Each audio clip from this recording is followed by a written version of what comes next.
Roberto Clemente's beginning could not have been more humble.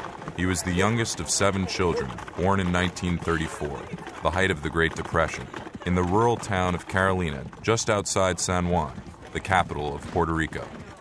As Clemente's wife Vera recalls, his parents had to work hard to keep the large family going during tough times. They were not rich, but they have some other opportunities that some other people didn't have to raise their children. His father, Melcher, was a foreman in the sugarcane fields, and his mother, Luisa, juggled several jobs at once. Clemente biographer David Moranis. She, among other things, was a butcher. And she could haul 80-pound slabs of beef on her arm. That's where Clemente got his great right arm, in fact. As a boy, Clemente already showed signs of natural athletic ability. He fell in love with baseball, a sport that had been imported from Cuba and become popular in Puerto Rico. Clemente first played by himself. Everybody in his neighborhood in San Antonio and Carolina remembered Roberto from a very early age throwing something against the wall. And then very quickly he moved into playing with his friends. He started actually playing softball, not hardball. It wasn't long before Clemente caught the eye of baseball scout Roy Tumarin, Clemente's son Luis. He was playing softball, and Roberto Marin told him, listen, you have the talent to be playing baseball, not softball. So that's how he got discovered. At 17, Clemente signed his first professional contract with the Santurce Cangrejeros, one of Puerto Rico's most popular baseball teams. And then, the rest is history. Clemente signed his first professional baseball contract with the Santurce Cangrejeros of the Puerto Rican League in 1952. He made $40 a week, a big deal for the boy from Carolina. Clemente biographer David Moranis. The Cangrejeros were one of the central cultural iconic teams of Puerto Rico. All of their games were broadcast on the radio. Bueno, viene Clemente al bateo. Los jardineros retroceden casi hasta las cercas. Viene el lanzamiento. Le tira. Un lineazo hacia lo profundo del jardín derecho. Se va, se fue. Cuadrangular para Roberto Clemente. This was a special time for the Puerto Rican League. It had always been a showcase of island talent, but was now enjoying an infusion of talent from the United States, from players who weren't allowed in the majors at the time.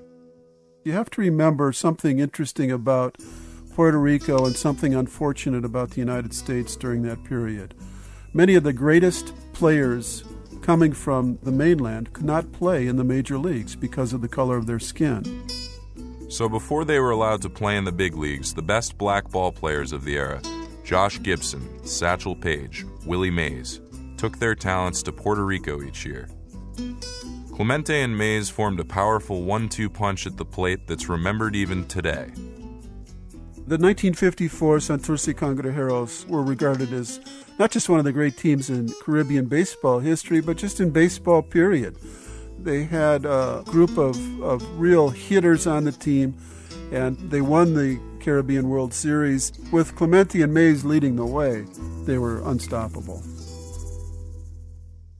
Clemente's friend and teammate Manny Sanguin recalls Mays' influence on the up-and-coming star. He told me that it was a great thing for him, because Willie Mays in those days was a superstar when Clemente was beginning, and that encouraged him a lot. That helped him to be ready to play in the major leagues. And he was ready when, after just 2 years with Santurce, the major leagues came calling. Clemente was offered contracts by several major league teams, but he signed with the Brooklyn Dodgers because he wanted to play in New York, which had a sizable and growing Puerto Rican population. Luis Clemente imagines what this meant for his father.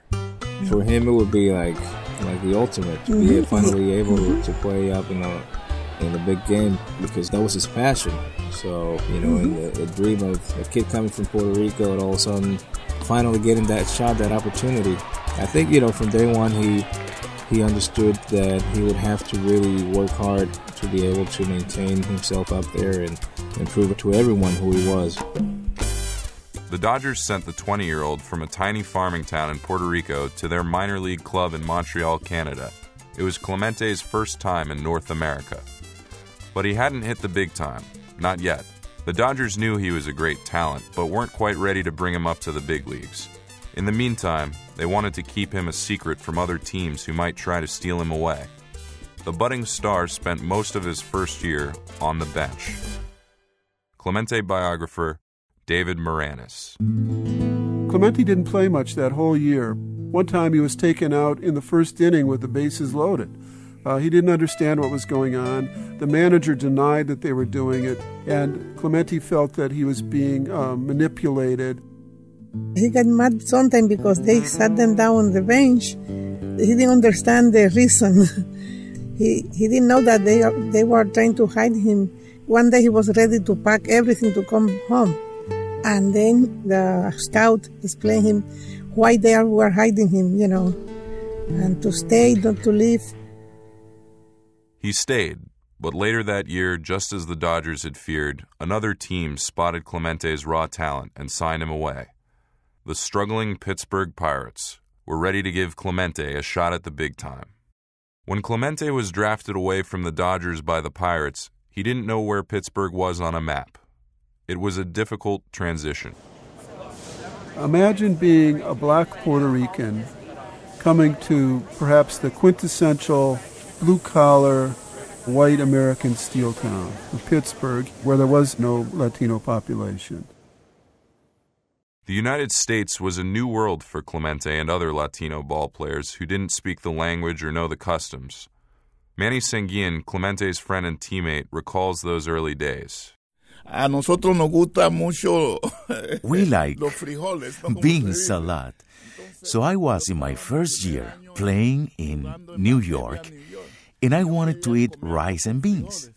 So I went and bought some beans. I didn't read anything. I just bought them. And when I was cooking, a bad smell. And I called the woman where I was living, and she told me that they were beans to kill mice. I was cooking poison, so it wasn't easy for me. Clemente was playing on a team of sort of hard-charging, hard-drinking, crew-cut white guys, being covered by sports writers who